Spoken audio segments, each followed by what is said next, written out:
cerveja. Eu pedi isso. Não, mas ia pedir. Wasabi. Sim? O que pensa de mim? Seja sincero, nada de rapapés pra me bajular. Eu não vou te mandar pra forca caso eu me sinta ofendido. Como posso ter certeza disso, príncipe?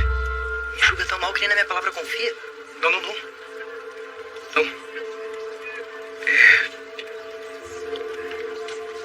Eu posso...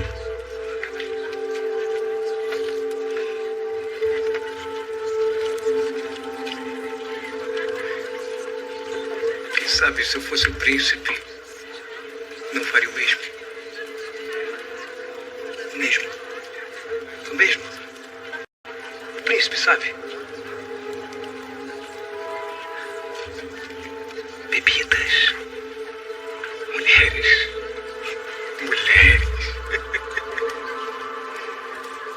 Afinal, sim.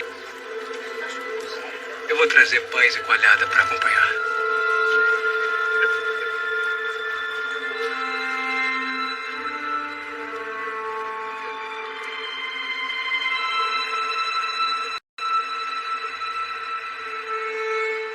Olha pra você. Olha. Você é um brincalhão. Sempre pelas tabernas, sem assumir um compromisso com o seu povo.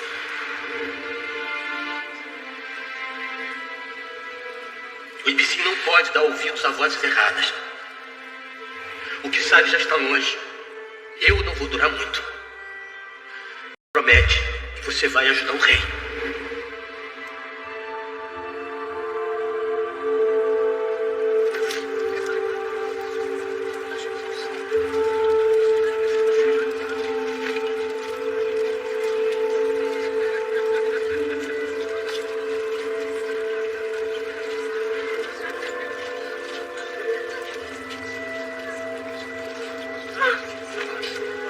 Esses homens.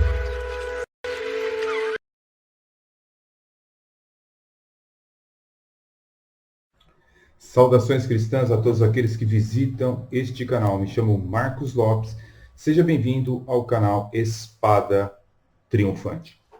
No vídeo anterior eu disse que ia dar nome aos bois, né? Ou seja, aqueles que dizem, né, ser um cristão evangélico ou protestante, mas que são comunistas. Então vamos dar nome aos bois? Bem, o primeiro nome que vem à nossa mente é o senhor cidadão aí presbiteriano, né? Se diz pastor presbiteriano, Antônio Carlos Costa. Olha só que maravilha as postagens do rapaz aí, né?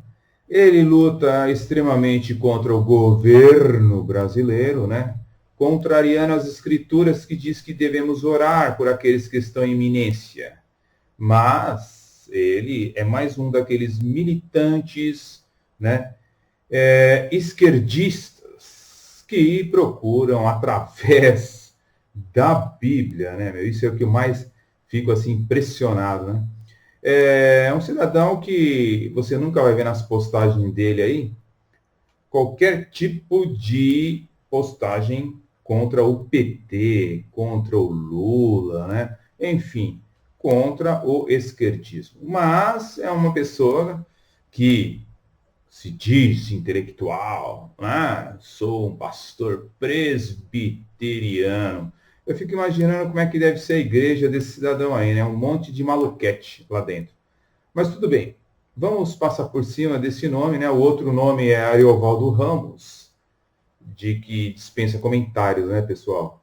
Tenho aí vídeos aí no outro canal, inclusive canal Resistência, que você pode visitar aí. Resistência, canal apologético, você vai ver lá o cidadão em passeatas pró-Lula, né? Sinceramente. Assumidamente comunista isso daí. O nome dele é Antônio Carlos Costa, ele é pastor da igreja presbiteriana no Rio de Janeiro. falou que vai fazer de tudo, vai levantar toda a militância dele para tirar o Bolsonaro e acabar com a direita no Brasil. Juntar para ele, Luciano, deve ser então juntar-se com os movimentos LGBT, os Black Lives Matter do Brasil, os antifas, as minorias, que são maioria, enfim, vai se juntar com todos estes, mais a elite econômica brasileira, a classe artística depravada, tudo isso. Ele vai se juntar com todos estes para militar contra o governo. É com esses que ele vai se juntar. Com os ímpios, né?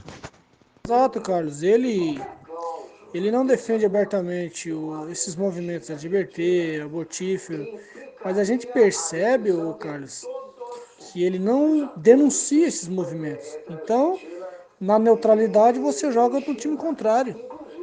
Não existe neutralidade no reino de Deus. Entendeu? Com certeza, ele é de esquerda, né? Então ele é um aberto defensor das políticas de esquerda. Então, embora não levante tanto essa bandeira, ele defende todos esses movimentos aí. Ele é um dos caras mais nocivos que tem, que se diz crente e que está aí militando na internet, entendeu? Em todo aquele desmando dos governos do PT, do Lula, 16 anos, né, desses governos aí, ele nunca citou uma vírgula criticando os desmandos, né? Denunciando os desmandos do PT, de maneira nenhuma. Então, ele é um aproveitador, ele é dono de uma ONG chamada Viva Rio, no Rio de Janeiro, que fica indo nas favelas, só protesta contra o movimento dos policiais, contra a polícia, só protesta contra a polícia. Todo tipo de assassinato que acontece na favela é crítica direta à polícia, ele não traça uma linha criticando, denunciando o tráfico nas favelas. Então é um cara sinuoso, entendeu? Então a gente tem que ficar esperto e denunciar sem medo. Eu já vi alguns comentários seus a respeito dele no Facebook. E é que esse pessoal, eles têm um entendimento errado acerca do Bolsonaro. Eles não olham, eles olham para o Bolsonaro, para o comportamento do Bolsonaro, como ele fala, para as caneladas que ele dá. Mas não olham para a questão ideológica, que é o pior de tudo. Sabe? Eles não conseguem olhar. É porque eu acredito que esses pastores, entre aspas, que não conseguem olhar para a questão ideológica, comunista, essas coisas, que não conseguem enxergar isso, é porque, na verdade, não são crentes. Me perdoe mais uma vez fazer esta declaração, mas para mim é uma afirmação. Não tem como a pessoa dizer eu sou um pastor e eu sou comunista, eu sou esquerdista, não coaduna com a escritura, não coaduna com nada, entendeu? Que ele não goste do jeito do Bolsonaro, do comportamento, mas a questão não é nem essa, a questão é muito mais profunda, é a questão ideológica, que vai contra a Igreja de Cristo, porque uma igreja que milita pelo comunismo ou junto ao esquerdismo, na verdade, é uma igreja que já está corrompida e vai se vender para o Estado futuramente, com certeza. Isso já acontece na China e mudam até as escrituras. O pior, Luciano, é que não é só ele, né? Ele não é um, são vários. São vários que estão flertando e outros que já como ele se entregaram totalmente a essa doutrina comunista. Muitos se entregaram. Muitos. Uns estão flertando, né? Porque tem medo da perseguição, tem medo de ser crente, mas isso faz parte da escritura, né? E Deus prova mesmo para ver quem é quem, né?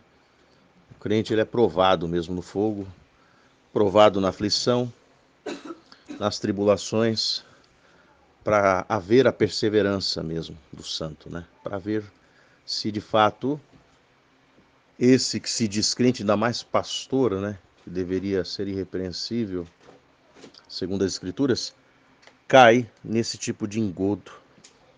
Não é fácil não, realmente tem que denunciar. Não só ele, como muitos. Temos que nos preparar para aquilo que está sendo fomentado aí. pelas mídias esquerdistas e por esse plano globalista? São muitos e depois eu vou fazer uma lista, Carlos, para alertar, que tem pessoas que não conhecem, né? Eu vou colocar uma lista com o tempo, dando nomes mesmo das pessoas, o que eles defendem. Porque, que nem você falou, você tocou num ponto interessante, importante, que nem aqui não é uma defesa cega ao governo Bolsonaro. Não, ninguém está defendendo o governo Bolsonaro cegamente. E tem críticas que devem ser feitas entre a gente, para não dar mais força para esses movimentos, que é chamado de fogo amigo. Então a gente não pode emprestar isso para eles. Existem algumas críticas ao governo Bolsonaro, sim. E a logística da pandemia foi mal orquestrada, sim, foi sim. Mas grande parte desses problemas ocorreram justamente pela oposição ferrenha a ele aqui no Brasil. Então a gente deve criticar o governo com pessoas que creem e observam da mesma maneira que a gente, entendeu? E é totalmente, Carlos, vicioso e nocivo essas pessoas que têm o poder da mídia, né? Porque eu conheço muitas pessoas que votaram no Bolsonaro, que nas próximas eleições de 2022 dizem que não votarão mais nele, mas aí quando eu pergunto os motivos, porque pode ter os seus motivos e às vezes legítimo, né? Mas quando eu pergunto os motivos, os motivos que a mídia está distribuindo, né? Panfletando, né? Então a gente tem que tomar um certo cuidado com isso. Irmão Marcos, e você sabe o que é pior de analisar no que pode estar acontecendo, o que vai acontecer se a esquerda tomar conta do Brasil,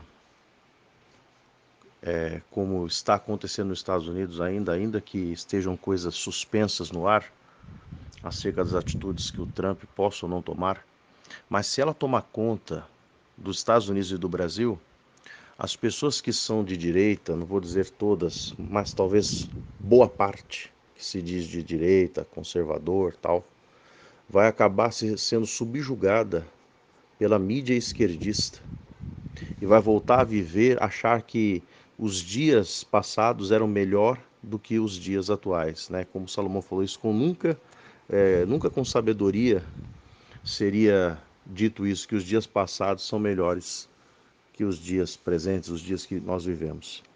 Mas isso pode acontecer, que as pessoas vão querer pensar, antes era melhor, não tinha briga, não tinha discussão sobre política, não tinha essa divisão. Isso tudo pode ser e vai ser colocado pela esquerda, pelos comunistas, para abrandar os ânimos e controlar também, uma forma de controle da mentalidade das pessoas, para que elas voltem ao tempo passado e achem que era melhor do que o tempo presente.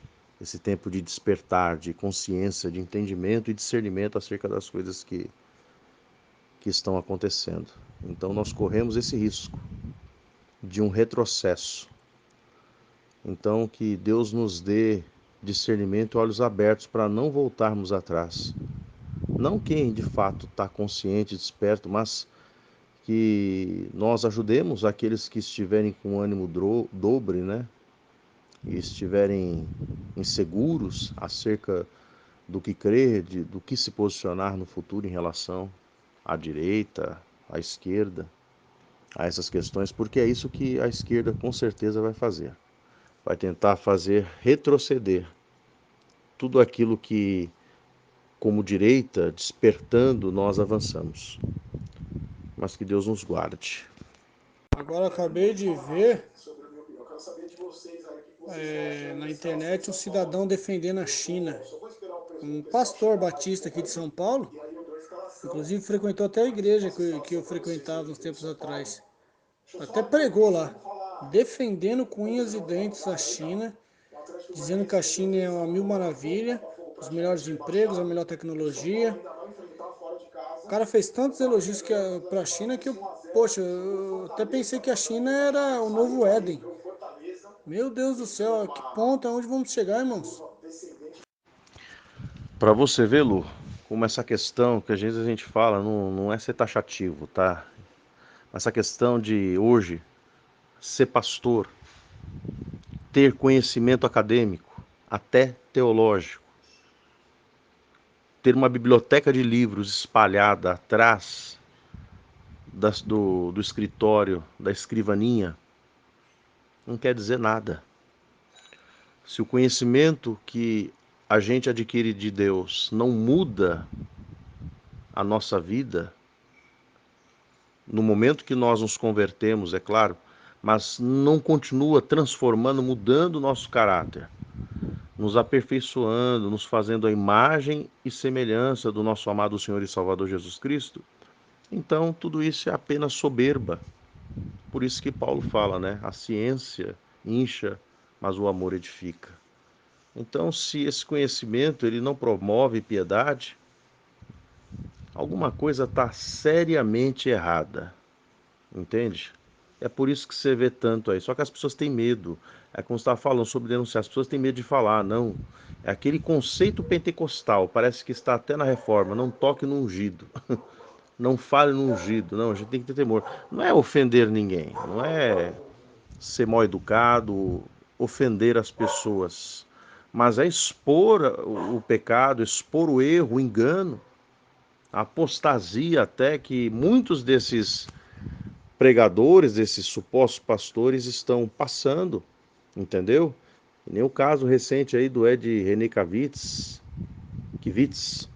e tantos outros aí que estão ladeira abaixo, né? E um dia tiveram conhecimento da verdade, mas não conheceram a verdade de fato, entendeu? Só tiveram um toque da graça, talvez, mas não permaneceram nela.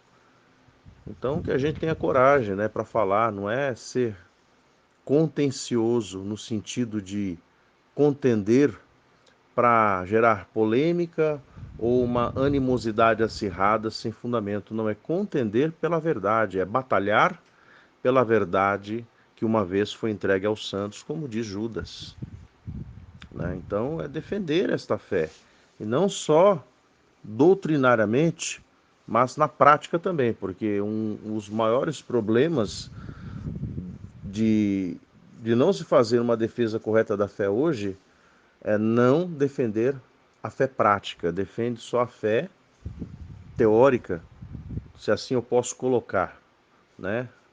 A fé no sentido do estudo, sim, claro, doutrinário, mas a fé prática, isso também é necessário fazer uma defesa, porque as nossas ações evocam sempre aquilo que nós somos, aquilo que nós cremos e professamos.